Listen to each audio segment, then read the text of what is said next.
무슨 얘기냐?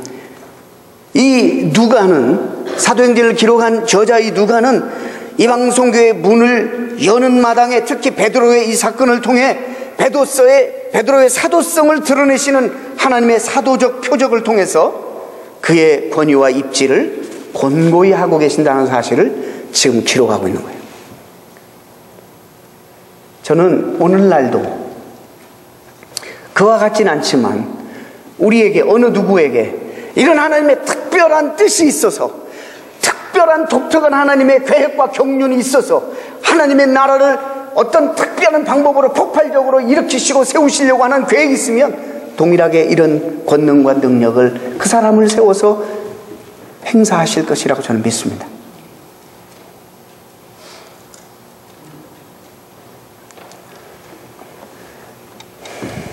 여러분이 쓰임받으려면 그러면 거대한 베드로와 같은 우주적인 하나님의 어떤 복음에 대한 큰 비전과 꿈, 죽어도 주를 위해서 죽고 살아도 주를 위해서 살고 내 인생의 모든 목표와 가치와 모든 것은 하나님, 이분 없으면 나는 아무 존재가 없습니다. 가치가 없습니다. 만약 이렇게 해서 이 시대에 바울처럼 나선다면 하나님 여러분을 역사하실 거예요.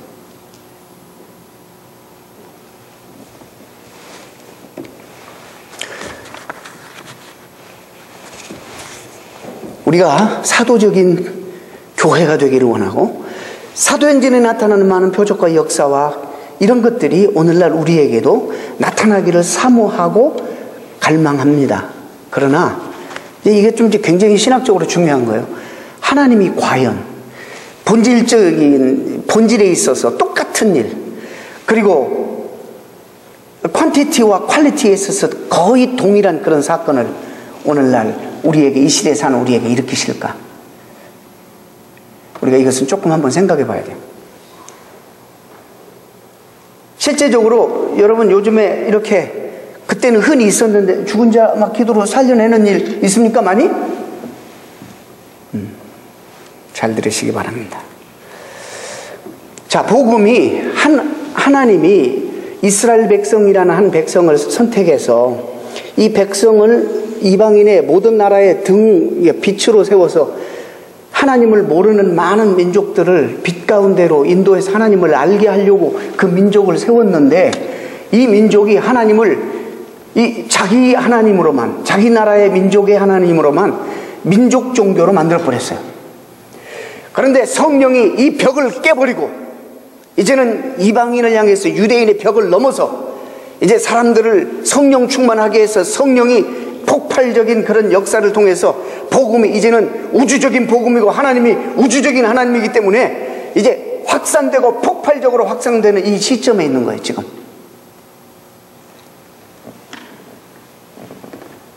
그리고 그 복음은 실질적으로 전 세계를 향해서, 전 우주를 향해서 역사 가운데 2000년이라는 세월 동안 확장되어서 오늘 여기까지, 우리까지 복음이 전해져서 믿게 된 거예요.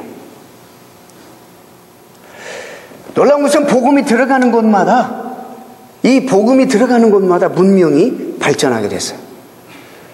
창세기 1장 28절에 너희는 생육하고 번성하라, 다스리라, 이 컬처럴 맨데이트이 있기 때문에 기독교 문화가 들어가는 것은 거침없이 이제는 개발하고 발전, 물론 다 긍정적인 것만은 아니에요. 자연도 보호하고 이래야 되는데 그러지 못한 그런 많은 문제도 있지만은 기독교 복음이 들어가는 곳에, 즉 하나님의 나라가 확장되어 가면서 구속의 역사가 확장되어서 온 세계를 덮고 전 우주로 펼쳐나가면서 동시에 복음이 점진적으로 발전되고 동시에 복음도 하나님의 나라도 점진적으로 확장되어서 가는 곳마다, 복음이 들어가는 곳마다 문명이 발달하고 의학이 발달하고 의술이 발달하고. 한 예로 그 당시에는요, 병원이 있었겠어요, 오늘날처럼?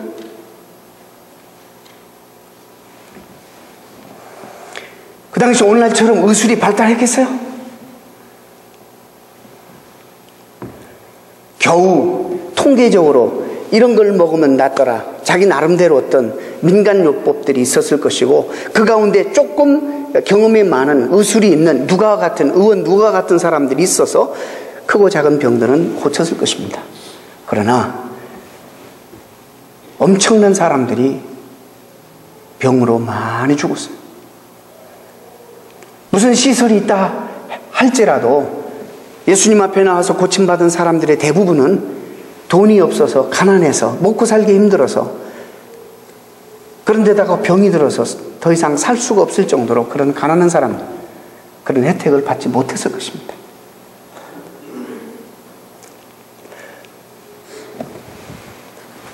우리가 이 성경으로 들어가서 성경만 이 사건만 보니까 대단하죠.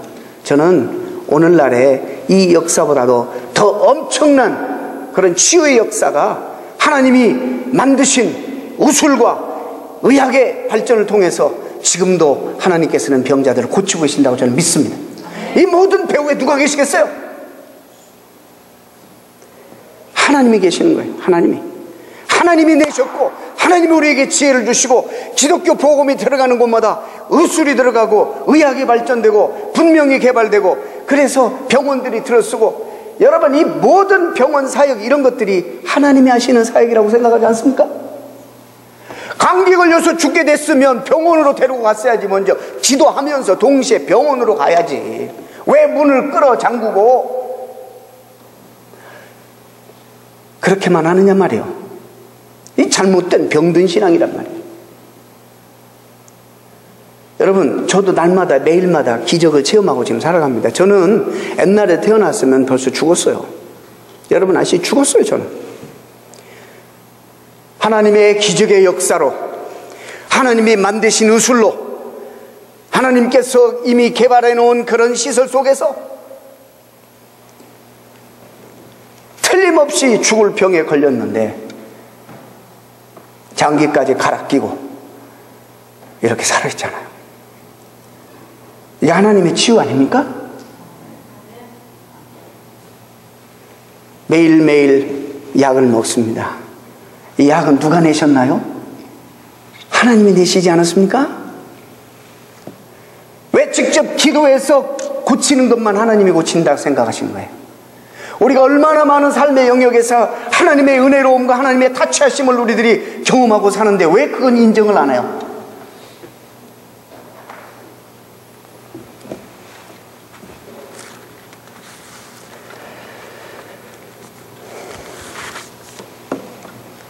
또 한 가지 말씀을 드린다면, 그 당시에는 예를 들어서 우리가 흔히 말하면 프리머추어한 그런 어떤 복음의 점진적인 그런 역사 속에서, 구도 속에서 보면 프리머추어한 시대예요.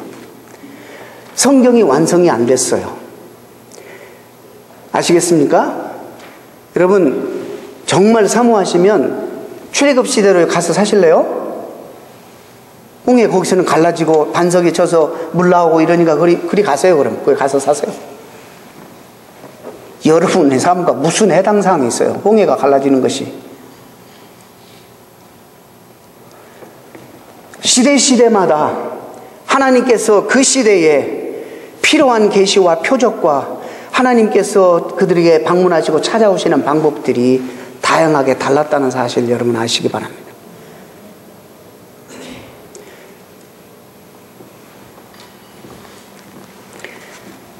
이제 지금 신약교회가 성령 강림으로 말미암아 탄생되어서 시작되는데, 이 복음이 빨리 땅끝까지 전파돼야 되는데, 이 초석을 놔야 되는데, 이 시대에, 사도시대에 성경도 완성해야 되겠고, 그러려면 이들이 쓴 성경을 정말 그 권위 있는 하나님의 말씀으로 받아들이려면 이들에게 엄청난 권위와 이들에게 엄청난 영광을 주어서 하나님의 권세와 권위로 이 일들을 감당하게 해야 되니까 모든 사람이 인정할 수밖에 없도록.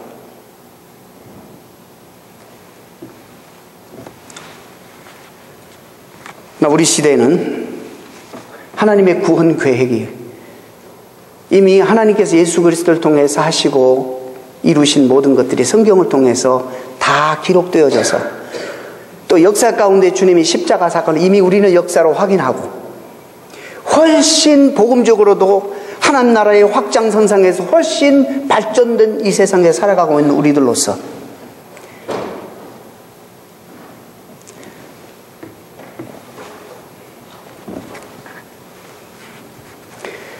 2000년의 교회사 가운데 하나님은 하나님의 종들과 교회들과 많은 음부의 권세들과 싸우면서 이 진리를 지키고 하나님의 잘못된 가르침들을 물리치고 하나님의 진리를 수호하고 보호하기 위해서 하나님께서 어떻게 역사 가운데 섭리하셨는지를 우리가 또 알아야 되고, 그러니까 하나님의 선율을 믿는다면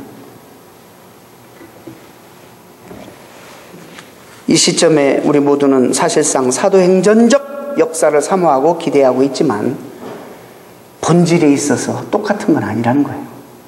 하나님이 하시면, 저는 항상 단서를, 하나님이 하시면 하시죠. 그러나 하나님이 그럴 이유가 있으실까? 어린아이 때 우리가 젖을 먹었는데 지금은 다 성장해서 단단한 음식을 먹고 있는데 다시 그리 내려가서 젖을 먹어야 될 이유가 있을까라는 그런 생각을 우리가 한번 해봐야 되는 거예요.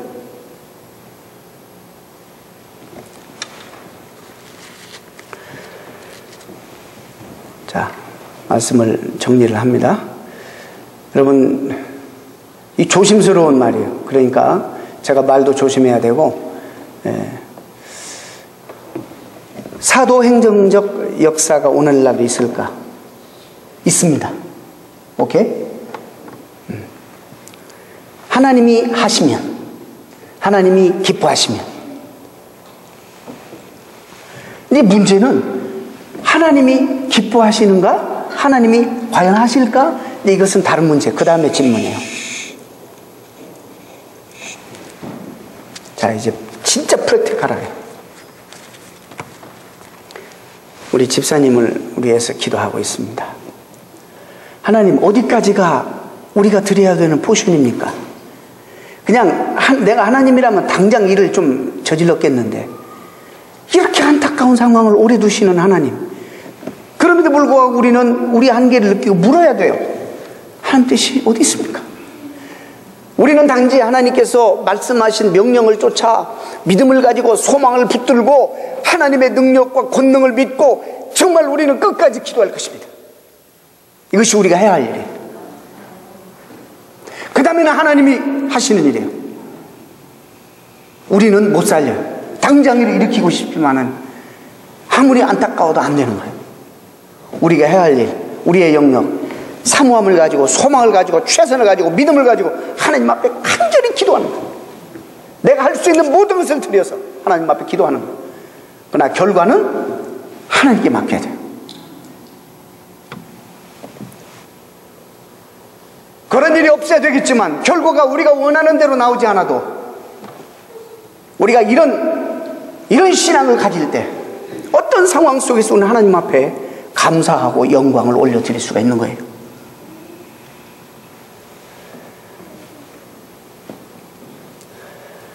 마지막으로 표적의 목표가 무엇일까? 여기서 무슨 표적이 일어났어.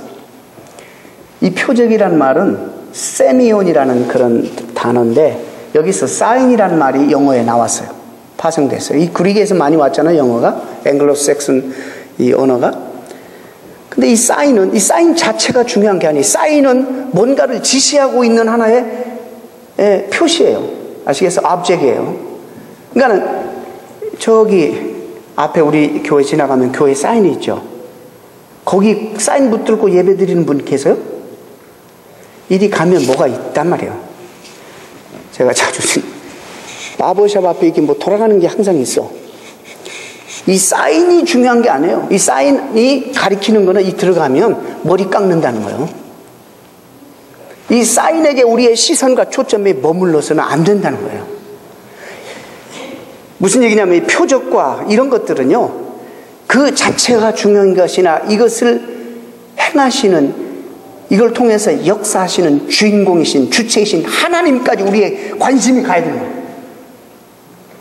이스라엘 백성들이 나중에 수없이 그걸 경험했으면서도 떠났던 것은 이 사인에만 그들의 시선이 집중되었기 때문에, 주님이 이런 사인을 행하실 때 항상 목적이 있어요. 오늘 두 사건을 통해서 동일하게 나오는 저들이 많이 믿더라. 주님의 나라를 확장하기 위해서, 주의 복음을 효과적으로 전하기 위해서, 완악한 심령들을 변화시켜서 하나님을 믿게 하기 위한 이런 목적으로 하나님은 이것을 사용하신다는 거예요. 여러분, 그래서 항상 우리가 그걸 위해서 기도해야 돼요. 하나님, 내가 이것을 기도하는데 나한테 표적이 필요합니다. 왜? 믿지 않는 주변에 이 완악한 사람들이 아무리 말해도 믿지 않아요. 이걸 통해서 하나님 살아계심을 보여주십시오. 그래서 이런 걸 통해서 이것이 믿음으로 연결되지 않으면, 하나님을 진실되게 찾고 믿는 믿음으로 연결되지 않으면 이거 다 불안한 거예요.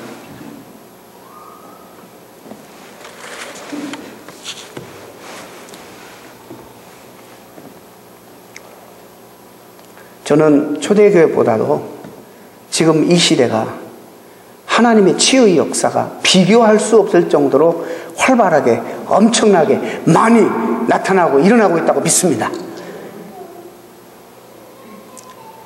여러분이 꼭 이것만 바라보고 여기에 고정되어서 안수해가지고 고침받는 것만을 하나님이 고치는 것으로만 이해하기 때문에, 하나님은 이 세상 의술과 의학을 통해서, 약을 통해서 엄청나게 많은, 전 세계에 수없이 많은, 이 당시에는 제한된 몇 사람에 의해서 이렇게 고치고 몇 사람만 성경에 기록되어 있지만은, 이 시대에는 여러분 헤아릴 수 없는 병원마다 가보세요. 세계 병원마다 다 경기가 힘들어도 병원은 항상 사람들이 많아. 가장 이 세상에 좋은 비즈니스가 병원 비즈니스인 것 같아. 하나님은 기도해서 우리의 기도로도 역사하시고 표적을 보이시고 분명히 오늘도 동일하게 역사하십니다. 그런 걸 보잖아요. 그렇지만 우리의 모든 삶의 전 영역을 통해서 하나님께서 모든 걸 통해서 우리를 치유하세요. 심지어 상처받은 심령들, 옆에 있는 친구의 말 한마디로 치유해요. 어린아이들도 가정이라는 테두리 안에서 보호받고 치유받고 성장하고 있어요. 이 모든 우리의 영역 속에서 하나님이 살아계셔서 역사하신다는 것을 여러분 좀 믿으시고, 사소한 모든 일들에 하나님 앞에 하나님의 간섭을 여러분 인지하시면서 감사하신 여러분 되시기를 축원합니다. 여기 기적이죠. 여러분도 다 기적으로 사는 거예요. 다 기적으로. 여러분 약을 먹을 때 저 약 안 먹으면 죽습니다. 이거 아시죠? 네. 약을 안 먹으면 저는 이 부작용 나서 죽습니다. 생각해봐요. 누가 내셨을까? 하나님이 내셨네. 하나님이 또 치료하시죠. 그 약을 통해서. 그야말로 하나님의 은혜로 우리가 살아가고 있고, 매일매일 삶이 표적이고 기적이고 신비스럽다는 사실을 여러분 믿으시고, 아유 다비다만 부러워하지 마시고, 여러분 삶도 하나님이 여러분 지키시고 함께 하신 여러분 삶도 부러워하면서 감사하시는 여러분 되시기를 축원합니다. 기도하겠습니다. 하나님 감사합니다.